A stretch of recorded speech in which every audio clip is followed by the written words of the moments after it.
믿음 안에 서기를 원합니다. 믿음 다하여 그 위에 서리라.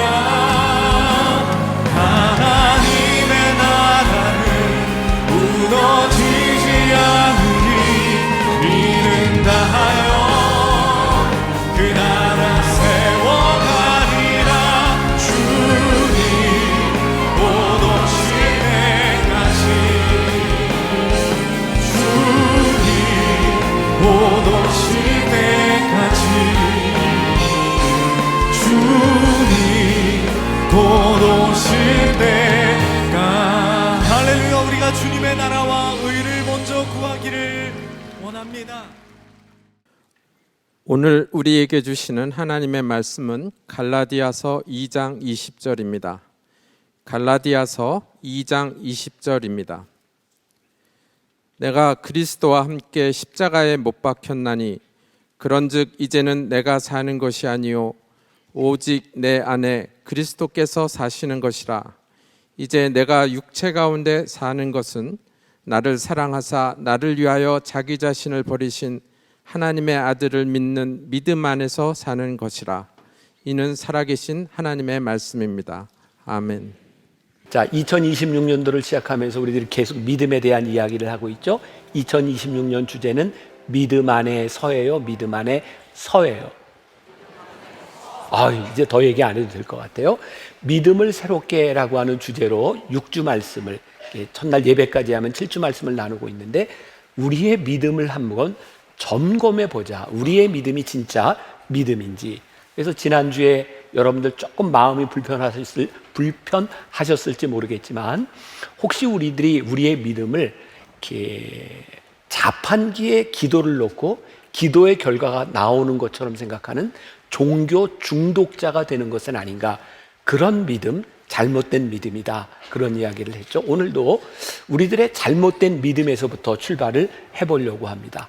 이게 잘못된 믿음이라고 하는데 이 얘기를 들으면 참 우리 불편해질 것 같아요. 지난주에도 좀 불편한 이야기가 있었을 텐데, 우리는 나에게 참된 신앙과 믿음만 있다면 하나님은 내 기도를 들어주실 거야. 내 문제를 해결해 주실 거야. 뿐만 아니라 내가 믿음으로 기도하면 누군가의 기도도 중보기도도 하나님이 이루어 주실 거야 라는 생각을 가지고 우리들이 믿음 생활을 합니다. 그런데 실제 우리들이 경험하는 일들은 우리의 믿음대로 되지 않습니다. 여기서 굉장히 중요하게 구분해야 될 것이 있죠. 우리는 믿음이라고 이야기하지만 그것이 믿음이 아닌 우리의 신념일 경우가 많이 있습니다. 하나님은 우리의 신념을 따라 움직이시는 분이 아닙니다. 그러니까 오늘 우리의 신념이 아니라 우리의 믿음이 되기 위해서는 그 믿음이 어떠해야 되느냐. 지난주부터 우리는 똑같은 본문을 가지고 말씀을 나누고 있죠. 갈라디아서 2장 20절 말씀. 지난주에는 십자가 위에서 못 박는 십자가의 죽음에 대한 것만 초점을 맞추었다면, 오늘은 딱 한 가지, 예수 안에서 산다는 것, 그것이 우리의 믿음. 예수 안에서 산다고 하는 것은 우리 믿음의 주권이 무엇인지를 분명히 해주는 것이다. 이 믿음에 대한 이야기를 나누려고 합니다. 한번 이런 생각을 한번 해봅시다. 살이 좀 많이 찐 분이 있었던 것 같아요. 여러분들 한 번쯤은 다이어트 해보셨죠? 네. 이분도 이제 다이어트를 해야 되겠다 결심을 하고, 살을 빼려면 어떻게 해야 되지? 그랬더니 주변에서 이렇게 권면을 많이 해줬다는 거예요. 요즘은 승마, 말을 타면 살이 빠진다고. 이분이 맘먹고 몇 주 동안 말을 탔대요. 문제는 이분이 살이 안 빠지는 거예요. 말이 살이 빠진 거예요. 아이고 참. 진짜 우리들 이런 일들이 있을 수 있는 거죠. 제가 우스갯소리로 얘기했지만, 우리들이 원하는 결과가 그대로 나타나는 것이 아니라 엉뚱한 결과로 나타나게 돼요. 그러면 우리는 어떻게 되죠? 실망하게 됩니다. 자, 하나님이 내 기도를 듣지 않으시는 분이야라고 느껴지는 순간, 아니야, 하나님은 내 기도를 안 들어주시는 것 같으니까 하나님은 안 계신 것 같아. 사실 하나님에 대한 실망과 실족은 열심히 믿음 생활을 하는 사람들에게서 나타나는 현상입니다. 제가 오늘 여러분들에게 드리고 싶은 이야기가 이 실망과 한탄, 이 원망과 불평들은 우리들이 올바른 믿음을 가지고 있지 않기 때문에 나타나는 현상이다. 그럼 어떤 믿음을 가져야 되는가? 믿음은 하나님의 주권을 인정할 때 그것이 올바른 믿음이다. 지난주에 우리들이 십자가에서 죽어야 됐다면 그것으로 끝나는 것이 아니라 우리가 온전히 십자가에서 살아야, 십자가 안에서 살아야 주권이 인정이 되는 거예요. 옛날 아마 한 번쯤은 사형리라고 하는 것을 가지고 공부도 해봤고 복음을 전해본 사람도 있을 것 같아요. 사형리 가운데 그런 내용이 있죠. 우리가 주님을 영접한다는 것은 뭐예요? 우리 마음속에 의자가 있는데 거기에 나가 앉아 있었어. 주님을 영접하는 순간 그 의자에서 나가 내려오고 십자가, 주님이 의자에 앉으시는 거다. 그게 뭐예요? 이제 내 인생을 내 마음대로 사는 것이 아니라 주님이 주인 되셔서 내 인생을 산다. 이게 거듭난 자의 특징, 올바른 믿음이거든요. 그러면 오늘 우리들에게 이 믿음을 적용해 보자고요. 여러분들에게 챌린지 하는 거예요. 나는 오늘도 예배하고 있고 오늘 하나님 앞에 기도하고 있고 내가 수십 년을 믿음을 가지고 살아가고 있는데 정말 내 마음속의 주인은 주님이신가 아니면 나인가? 내 삶의 주권이 나에게 있는가 아니면 주님에게 있는가? 주권, 내 안에 그리스도께서 사신 것이다. 그러므로 내가 예수 그리스도와 함께 죽었다. 이것이 분명해질 때 우리는 믿음의 주권이 세워지는 거예요. 하나님의 주권을 인정하지 않으면 우리들에게서 어떤 현상들이 일어날까요? 자, 이건 여러분들이 조금만 생각하면 아, 그랬구나 라고 여길 것 같아요. 우리가 기도를 했는데 기도가 잘 응답되지 않아요. 그러니까 예수님의 주권을 우리들이 인정하지 않을 때 기도가 응답되지 않으면 우리는 어떤 반응을 보이게 되나요? 내가 기도가 조금 부족한 것 같아. 내가 40일 아침 금식을 했는데 저녁 금식까지 해봐야 될 것 같아. 혹 이런 생각을 하게 될지도 모르고 어쩌면 내 생활이, 내 삶이 이거 조금 부족했던 것 같아. 주님이 주권이 있는 것이 아니라 내 기도에 대한 주권이 나에게 있으면 우리는 나를 학대하거나 혹은 죄책감에 빠질 때가 많이 있습니다. 그런데 기도의 주권, 내 삶의 주권이 주님 안에 있다면 내 기도가 응답되지 않는 순간에 내 삶의 주권을 주님께 맡길 때 이런 질문을 던지게 되는 거죠. 주님, 어떻게 인도하시려고 하는 거죠?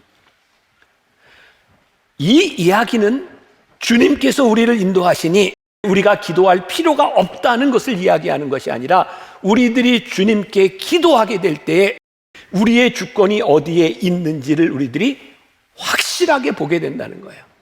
내 주권을 가지고 내가 기도할 때는 이렇게 하게 되죠. 야, 내가 조금만 더 열심히 하면, 내가 조금만 더 강해지기만 하면, 내가 조금만 더 믿음이 있다면. 그런데 이 모든 것들, 내가 가지고 있는 것들을 주님께 양도해 드릴 때 우리들에게 나타나는 현상, 그게 저는 평안이라고 생각해요.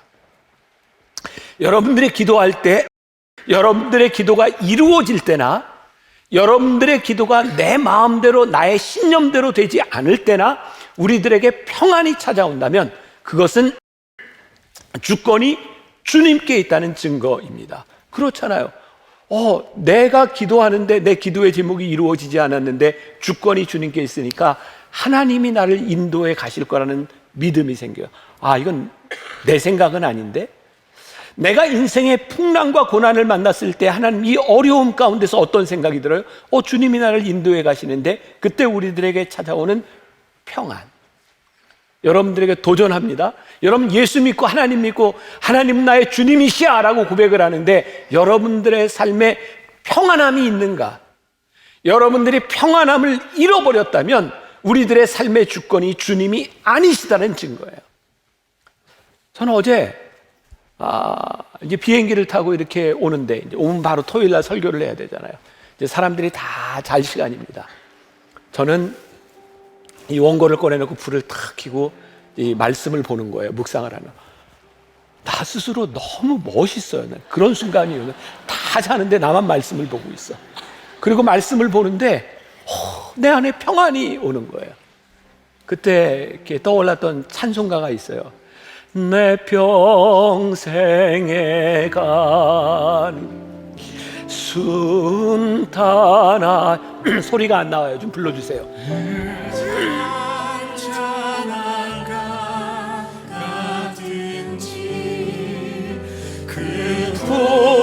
풍파로 무섭고 어렵든지 나의 영혼은 늘 평안해. 내 영혼 내 영혼 평안해. 평안해. 내 영혼 내 영혼 평안해. 여러분들 보세요. 내 평생에 가는 길 순탄하여 늘 잔잔한 강 같든지 큰 풍파로 험하고 어렵든지 내 영혼은 늘 평안해. 내 영혼 내 영혼 평안해 평안해. 내 영혼 내 영혼 평안해. 제가 새벽에 비행기 안에서 멋있었을 것 같아요. 안 멋있었을 거예요. 내가 너무 멋있는 거야. 평안해 평안해. 이 말씀을 묵상하면서 주님의 주권 가운데 내가 있다고 하는 것, 이것은 우리들이 기도할 이유가 없다고 하는 것이 아니라 우리들이 기도할 때 주님의 주권이 어디에 있는지를 우리들이 발견하게 되는 거예요. 자, 이 주권의 문제와 연관돼서 우리들에게 제일 힘든 게 뭐냐면 고통의 문제인 거예요. 아마 오늘 이 자리에도 고통의 문제를 안고 있는 분들이 참 많겠죠. 우리 인생에 암으로 투병하는 분도 있을 거고 경제적인 문제도 또 여러 문제들이 있을 거예요. 우리는 고통을 맞닥뜨렸을 때에 하나님의 주권을 인정한다고 하는 것이 참 쉽지 않은 것 같아요. 그래서 우리는 어떻게 이 고통의 문제를 해결하려고 하냐면 고통에는 이유가 있을 거야. 그래서 우리들이 이렇게 권면하는 사람들을 보죠. 욥과 욥의 친구에게서 나왔던 것처럼 욥이 어려움을 당하고 고난을 당하고 모든 것을 다 잃었을 때 친구들이 와서 욥, 네가 하나님께 무엇을 범죄했는지 생각해봐라. 근데 욥은 미치겠는 거예요. 하나님, 제가 하나님 앞에 범죄한 일이 없는데 제가 왜 이런 어려움을 당해야 되는 겁니까? 힘든 거예요. 그리고 우리는 주변에 있는 사람들에게 너무나 쉽게 이런 이야기를 하죠. 어려움과 고통을 지나갔을 때 뭘 잘못했는지 생각해봐. 회개해. 그런데 왜 우리가 이렇게 이야기를 하냐면 이 고통의 문제는 죄의 문제와 연결시키면 쉬워요. 아주 간단해. 권선징악으로 우리의 인생을 보면 쉬워요. 근데 하나님은, 하나님의 주권은 우리 인간들이 가지고 있는 그런 논리 가운데 머무시는 분이 아니다. 여러분, 요한복음 9장 2절과 3절에 이런 말씀이 있어요. 예수님과 제자들과의 대화인데 한번 같이 봅시다. 시작. 제자들이 물어 이르되 랍비여, 이 사람이 맹인으로 난 것이 누구의 죄로 인함이니까? 자기니까? 그의 부모이니까? 예수께서 대답하시되 이 사람이나 그 부모의 죄로 인한 것이 아니라 그에게서 하나님이 하시는 일을 나타내고자 하심이라. 제자들이 물어. 제가 이것도 이제 비행기 안에서 혼자 이렇게 말씀을 보고 있는데 이 제자들에게 물어가 이게 기도구나라는 생각이 들었어요. 제자들이 예수님과 함께 동행을 하는데 궁금한 거예요. 묻는 거예요. 이 날 때부터 이 맹인된 이 사람의 이 고통의 문제, 이게 어떻게 되는 겁니까? 그러니까 우리는 우리의 인생의 문제를 가지고 하나님께 묻습니다. 그게 뭐예요? 기도하는 거예요. 하나님, 제가 왜 지금 이런 어려움, 고통 가운데서 살아가는 겁니까? 그리고 제자들이 예수님께 이렇게 묻는 거죠. 이 사람의 죄 때문입니까? 부모의 죄 때문입니까? 이러면 문제가 간단해지는 거예요. 근데 예수님이 이렇게 말씀하세요. 아니다. 부모의 죄도 그의 죄도 아니라 그에게서 하나님이 일하시는 하나님의 영광을 나타내기 위하여 그가 맹인이 되었다. 아주 놀라운 일이죠. 제자들은 고통의 원인을 죄에서 찾고 있는데 예수님은 하나님의 주권 속에서 찾고 있는 거예요. 그 일은 하나님의 영광을 나타내기 위함이다. 여러분, 이것을 또 전부 일반화해서 내가 당하고 있는 고통에 나의 잘못으로 인한 고통들을 다 이렇게 하나님의 영광을 위하여라고 하지 마세요. 카지노 가서 돈 다 잃고 하나님의 영광을 위하여 무엇을 해주시? 네? 내가 잘못하고 그게 내 인생에 해결되지 않는 이 고통의 문제 가운데서 하나님께 물을 때 하나님께서 너 그 고통이 고통으로 끝나는 것이 아니라 하나님께서 너를 통해 하시고자 하는 일이 있어. 너 요번에 학교 떨어졌어?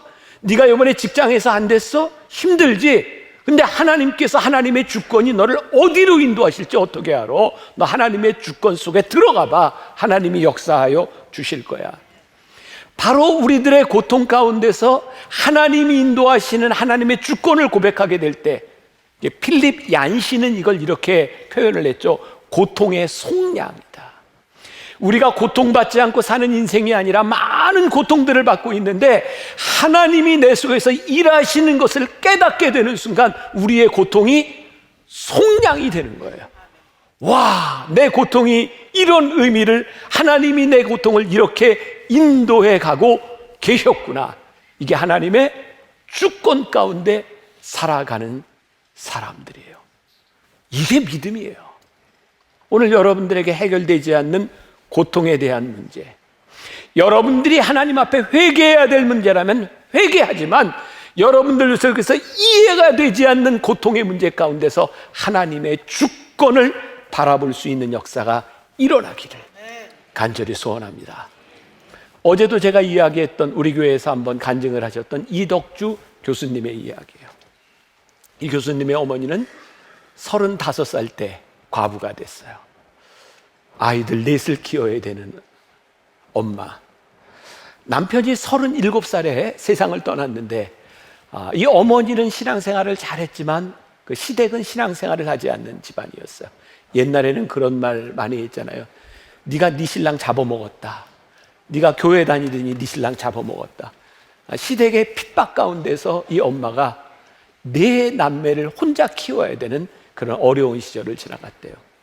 그런데 이 이덕주 목사님 가정의 사형제 중에 큰형이 제일 머리가 좋았대요. 공부도 잘하고 부모님께 효도하고. 뭐 옛날에는 학교 선생님 되고 공무원 되면 제일 잘 되는 거잖아요. 충주시청에 고등학교 3학년 졸업도 하기 전에 이미 취직이 되었고, 취직을 하면 가정이 지금 피는 거예요. 근데 이 형이 얼마나 착한 형이었는지 그 취직하기 전 그 몇 달 동안 어머니를 돕겠다고, 가정을 좀 돕겠다고 공사장에서 일을 하다 죽었어요. 매일 새벽 기도를 하던 이 어머니는 1년 동안 기도를 할 수가 없었대요. 그리고 시댁 식구들에 대한 핍박도 훨씬 더 심해지고, 그 상황 가운데서 어머니는 이렇게 기도를 하셨대요. 하나님, 4명의 아이 중에 왜 가장 잘난 장남을 데려가셨습니까? 말썽 부리는 둘째도 딸도 막내도 있는데 왜 우리 집의 소망인 장남을 데려가셨나요? 그리고 그 귀하고 보고 싶은 아들이 꿈에도 나타나지 않나요? 그렇게 넋두리를 냈는데 얼마 후 아들이 꿈에 나타났답니다. 그리고 어머니에게 이렇게 말을 했대요. 엄마, 이곳에서도 나 무척 바빠요. 어머니가 깨닫게 된 게 그 귀한 아들을 하나님께서 필요하셔서 데려가셨구나.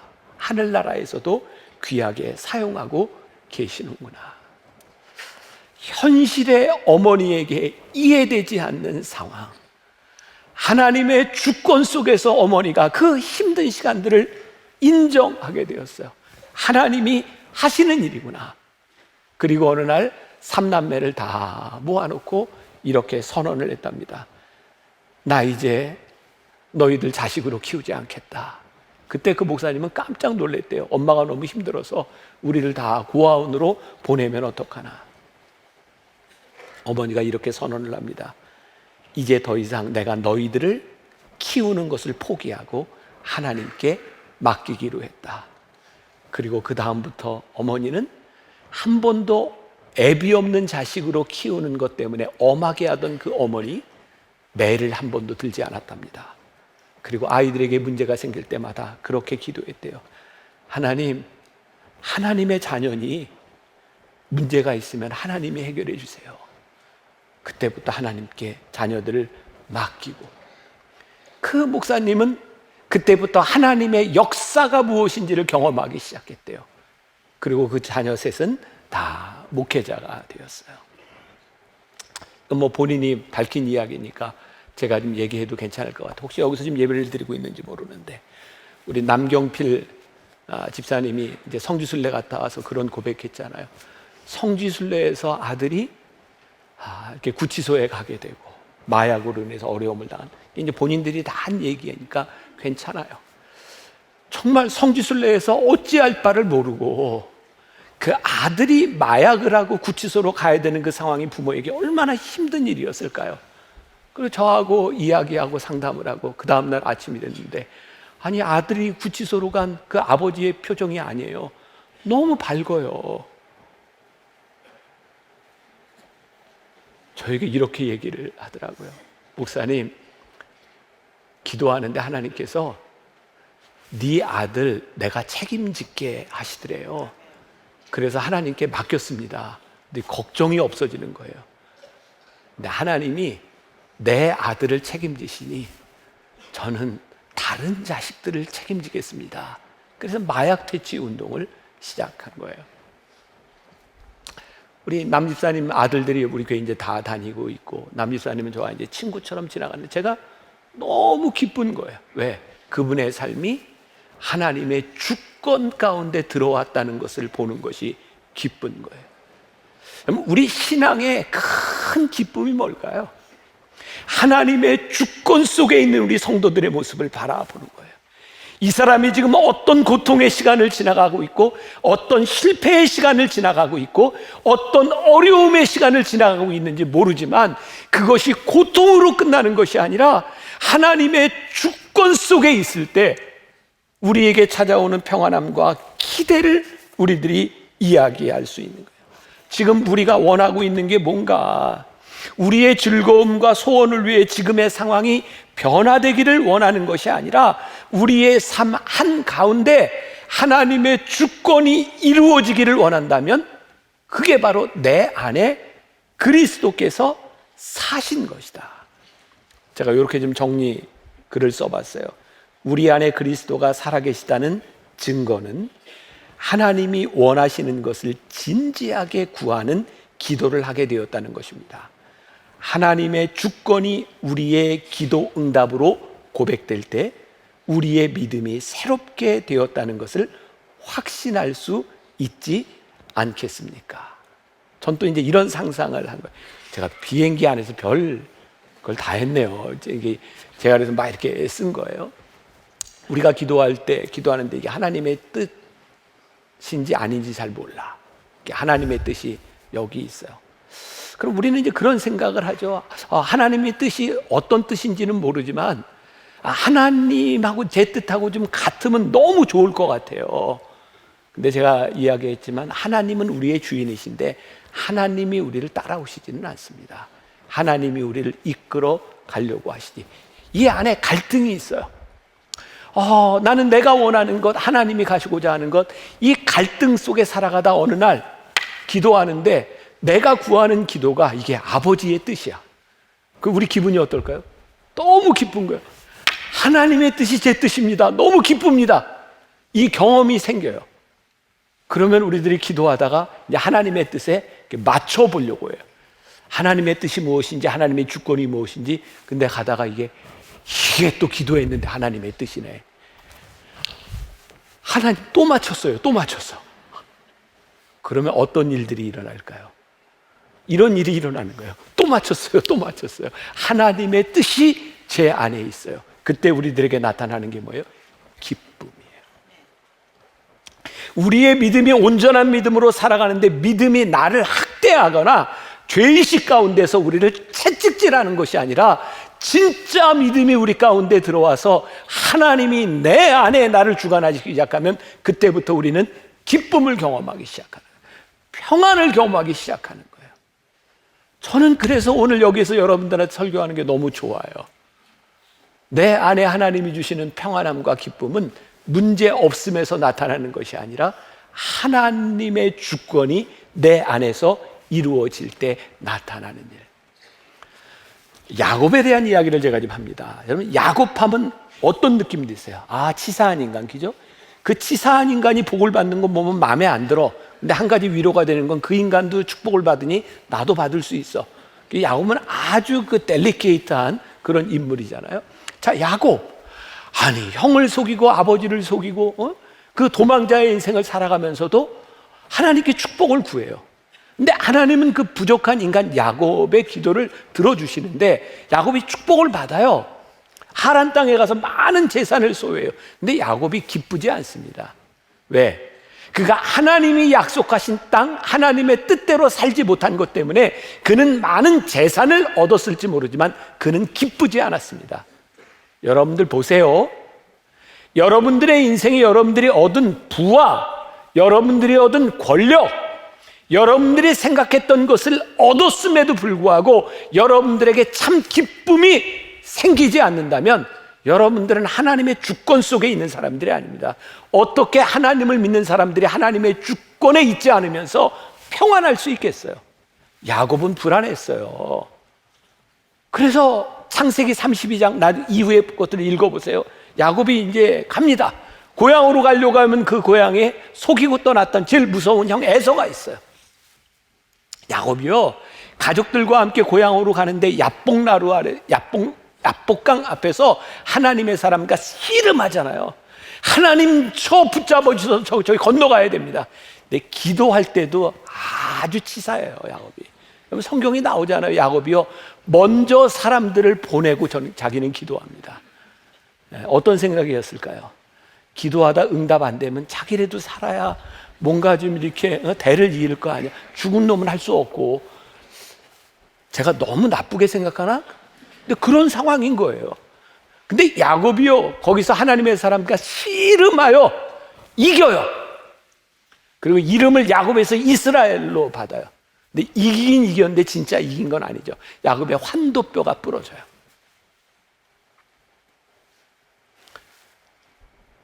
환도뼈가 부러진 채로 야곱은 에서를 만납니다.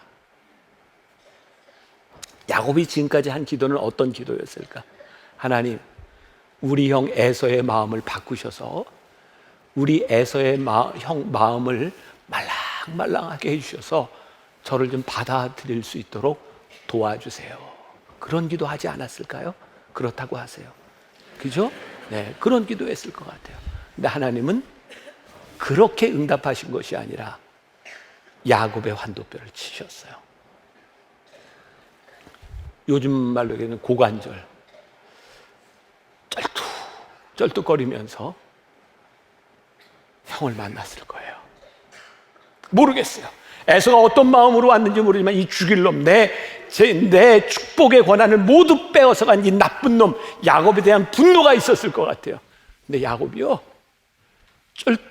쩔뚝 비참하게 형 앞에 나탑니다. 그때 형 마음이 녹았을 것 같아요. 야곱을 부여안고, 야곱아, 내가 참 힘들었구나. 그리고 그 동생을 맞이해요. 야곱은 하나님께 기도합니다. 하나님, 형 에서의 마음을 바꿔주세요. 하나님은 야곱의 기도대로 하신 것이 아니라 야곱을 바꿔주셨어요. 어떻게? 불쌍하게. 누군가의 긍휼을 받아야 되는 사람으로 야곱을 바꾸어 주셨어요. 하나님의 주권이 어디에 있을까요?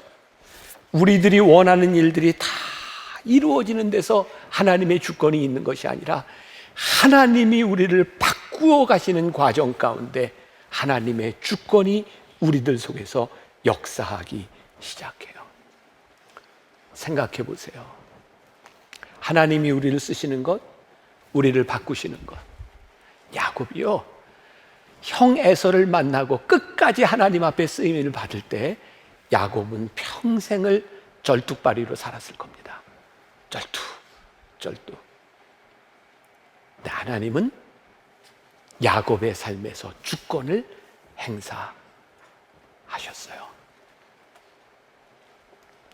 제가 목회자들한테, 젊은 목회자들한테 이런 얘기를 해요.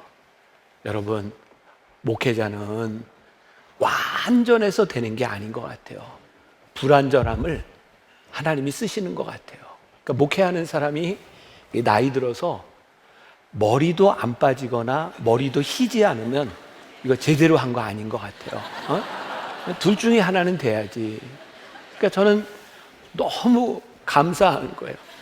완벽한 외모가 감사한 게 아니라 하나님의 주권이 내 외모에서부터. 그리고 요즘은 또 농담 삼아, 아이고, 목회하려면 심장에 뭐 하나씩 이렇게 바꾸어야지. 아무것도 안 받고 목회가 돼? 제 삶에 연약함 가운데 하나님의 주권이 있었어요.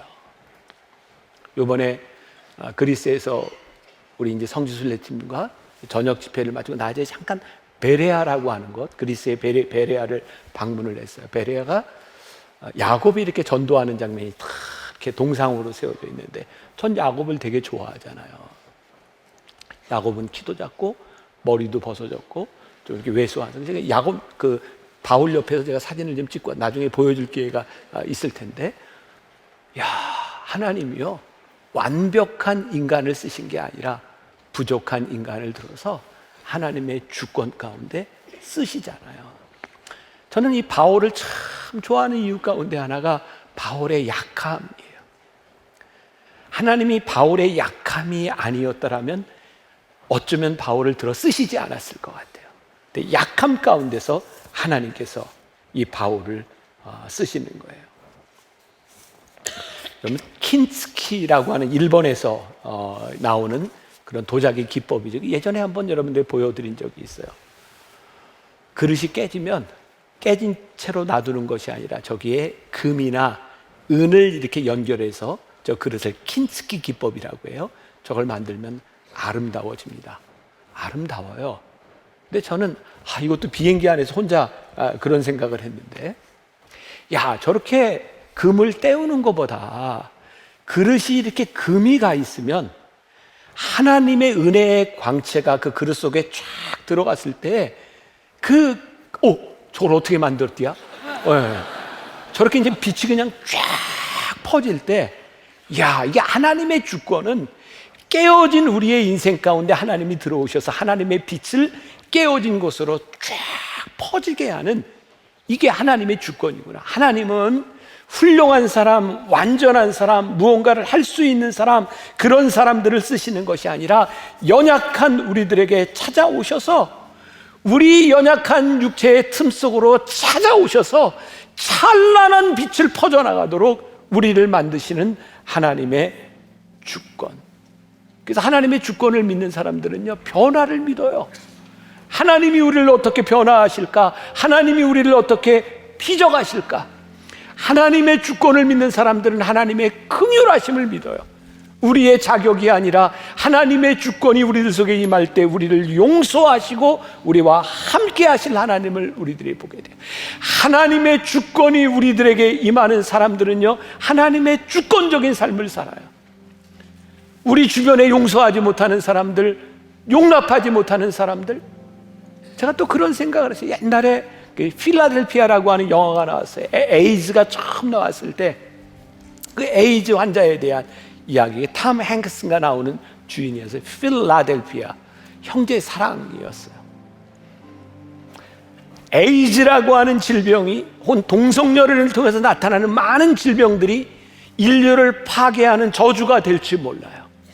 하나님을 벗어난 일들은 분명히 큰 재앙으로 닥치게 될 거 분명합니다. 그런데요, 그 재앙 가운데서 하나님은 재앙을 심판하시지만 그 재앙을 당하는 인간에 대한 하나님의 사랑은 한 번도 변한 적이 없어요. 우리들이 죄를 지을 때, 우리들이 이 세상에서 하나님의 일을 벗어날 때마다 하나님이 우리를 심판해서 다 치셨더라면 이 중에 남아있을 수 있는 사람이 누가 있어요? 하나님의 주권을 믿는 사람들이라면요, 우리는 우리 주변에 일어나고 있는 많은 죄인들을 향하여 그들의 죄를 우리가 용납하는 건 아니지만, 죄에 대해 지적은 있어야 될지 모르지만, 죄 짓고 힘든 사람들을 우리들이 품어줄 수 있는 사람들이 되는 게 하나님의 주권을 믿는 사람들이에요. 그래서 하나님의 주권을 믿는 사람들은 마음이 넓어질 수밖에 없는 거예요. 왜? 졸렬한 내 생각이 아니라 크신 하나님이 나를 품으셨듯이 누군가를 품어주실 수 있기 때문에 우리들에게서 용서가 일어나고 사랑이 일어나는 거예요. 우리의 마음이 용서가 없고 용납이 되지 않고 졸렬해졌다면 내 안에 그리스도께서 사신 것이 아니라 내가 살아있는 거야. 이건 내가 용서가 안 돼. 근데 하나님은 내가 용서한다는데, 여러분 무섭지 않아요? 하나님이 용서하신다는데 왜 내가 못해요? 하나님이 용납해 주신다는데 왜 내가 못해요? 주의 주권 가운데 살아가는 믿음의 삶은 우리의 연약함보다 훨씬 크고, 우리의 연약함을 통해 빛이 비춰질 수 있고 누군가에게 긍휼을 베풀 수 있는 사람, 그게 예수 안에 사는 사람, 진짜 믿음을 가진 사람의 모습입니다. 우리 일주일 동안 나가서 세상을 살아갈 때 이 믿음으로 살아봅시다. 이거 아멘 이래서 되겠나 이거. 이 믿음으로 일주일을 살아봅시다. 좋아요. 우리 같이 찬양합시다. 언제나 내 모습.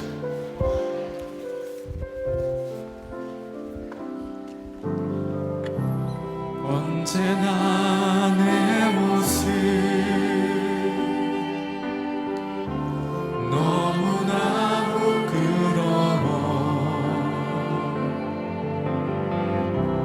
무릎으로 주님께 기도로 가오니 나 홀로 서 있는 죽은 내 영 깨우사 주님만 나를 세워 내 영 살게 하소서. 주님 내 안에, 주님 내 안에, 내 안에 계시고 주님 내 안에, 주님 내 안에 나를 세워주소서. 언제나 내 모습,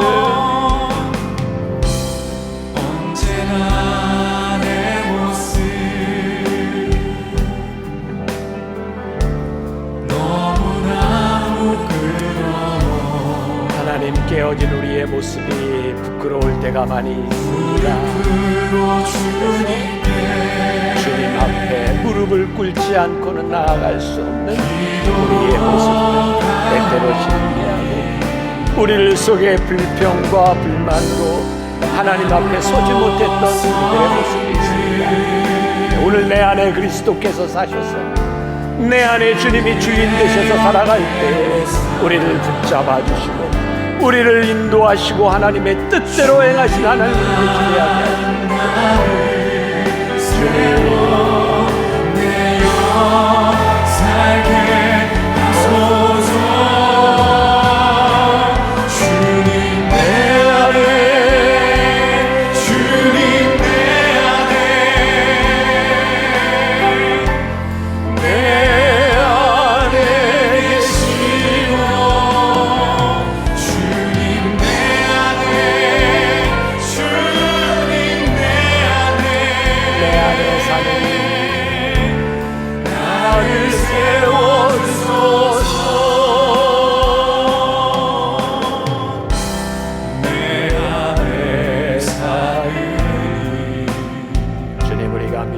고백합니다.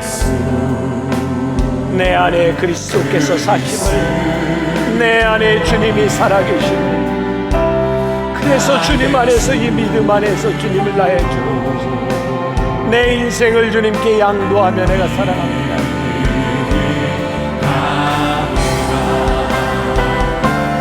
나의 왕, 내 노래, 내 생명, 또 내 기쁨,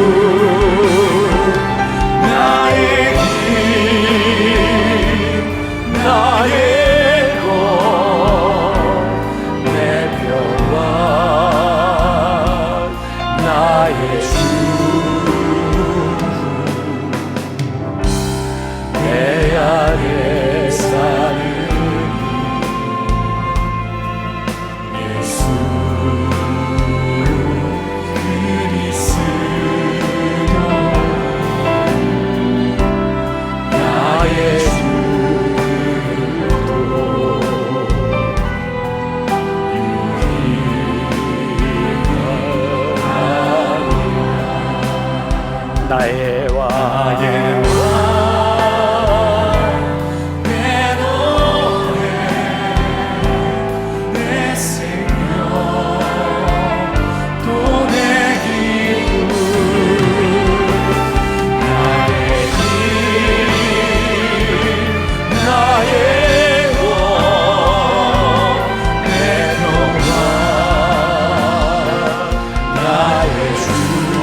지금은 우리 주 예수 그리스도의 은혜와 하나님 아버지의 무한하신 사랑과 성령의 인도하심이 주의 주 되심을 인정하며 믿음으로 담대히 나아가는 당신의 사랑하는 모든 백성들을 위해 지금부터 영원까지 함께 하시기를 간절히 축원하옵나이다.